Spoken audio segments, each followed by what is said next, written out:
नमस्कार मित्रांनो, माझ्या व्हिडिओमध्ये सगळ्यांचं सहर्ष स्वागत करीत आहे मी। आपण आज व्हिडिओ बनवतोय।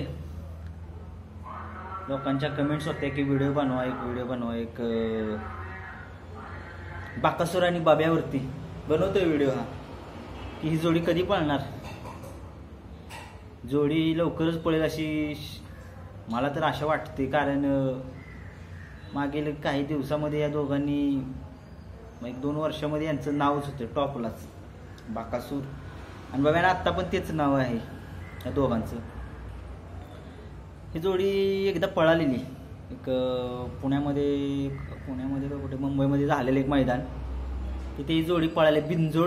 बिंजोडला पळालेली जोडी। गाडीला थोडंसं हार पत्कारली गाडीनं, आपल्या बाब्याच्या पायाला जखम झालेली, त्यामुळे जरा बैल थोडासा पळाला नाही, तरी पण तो पळाला। तोंडावरती निकाल घेतला त्या दुसऱ्या गाडीने समोरच्या। पुढची गाडी कोण होती मला नाही माहीत, कारण या जोडीने अख्खा महाराष्ट्रात धुमाकूळच घातला आहे। जोडीने म्हणजे प्रत्येकांच्या बैलांच्यावर वेगवेगळा पळ या बैलांचा, पण ही कसं होतं, दोघे जण एका सेमी आले काय आले, ही प्रेक्षक निर्लज्जपणा करते की कमेंट्स करते काय पण करते, कारण हे शेवटी ती मुख्य जनावर आहेत, त्यांना त्यांच्या पद्धतीने पळू द्या। तुम्ही वगैरे वाईट कमेंट्स करणार, आज ठोकला, हे केलं ते केलं, म्हणजे नाही कमेंट्स असल्या जर केल्या ना, याचे आपल्याला परिणाम वेगवेगळे भोगावे लागतात। बैलगाड्या क्षेत्रावर बंदी पण येईल याच्या अशा कमेंट्सला वगैरे। बैल आहेत ते व्यवस्थित पळायला पाहिजे, त्यांच्या ती पद्धतीने पळताय, ड्रायव्हर त्यांना व्यवस्थित हाणतायत, पण तुम्ही चुकीच्या कमेंट्स करून या बैलांना बदनाम करू नका असो। पण ही जोडी आता लवकरच मला वाटते पळायला मिळेल। रुस्तम हिंद केसरीचं मैदान आता लवकरच जाहीर झालीच आहे, आणि ते JCBचं मैदान अजून तारीख टिकलेलं नाही। या मैदानात मला वाटते शक्यता आहे बुलढाणा एक्सप्रेस बाब्या आणि आपला नवम हिंद केसरी बाकासूर ही जोडी पळेल, माहित नाही, बघूया।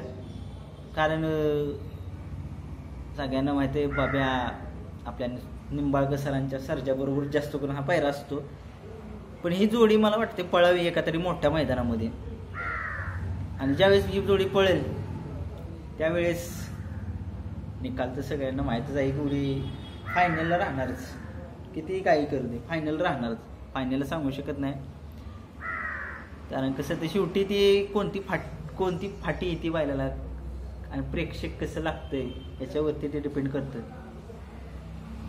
फायनलला असू द्या आपल्याला लाडका बाकासूर आणि बुलढाणा एक्सप्रेस बाब्या ही जोडी लवकरच पळावी हीच माझी इच्छा आहे आणि अख्ख्या महाराष्ट्राची इच्छा आहे। आणि ज्या 14 देशात जे शर्यती बघतात बाकासूरसाठी, त्यांची पण इच्छा असेलच की बुलढाणा एक्सप्रेस बाब्यावर एकदा बाकासूर पळावा। बघूया आपण आता, शेवटी ते मालक आहेत, आपण काय सांगून उपयोग नाही। त्यांनी त्यांचं संगणमत करून ही जोडी पळवावी। एका वर्षामध्ये सप्तहिंद केसरीचा मानकरी झालेला आहे आपला नवम हिंद केसरी बाक्या भाई रुस्तम हिंद केसरी थार मिळवलेली। आणि बुलढाणा एक्सप्रेस बाब्याचा रेकॉर्ड तर तुम्हाला माहितीच आहे, सलग 14 मैदानात 1 नंबरचा मानकरी हा बैल आहे। म्हणजे प्रत्येक बैलावर बाकासूर आणि बाब्या रेकॉर्ड्स वेगवेगळे यांच्या नावावरती। एका वर्षात सप्तहिंद केसरीचा किताब आणि एका वर्षात सलग 14 मैदानात 1 नंबरचा मानकरी हा त्याच्या नावावरती किताब आहे। बघूया आपण ही जोडी आता कधी पळते कधी नाही। शेवटी हा व्हिडिओ जर मालकांपर्यंत जर पोहोचला त्यांनी एक संगनमत करावं स्वतःशी ही दोघांशी, आणि प्रेक्षकांची इच्छा खातीर ही जोडी पळवावी हीच इच्छा करतो। धन्यवाद। व्हिडिओ आवडला तर लाईक शेअर सबस्क्राईब नक्कीच करा मित्रांनो, नवीन चॅनल आहे आपला। धन्यवाद।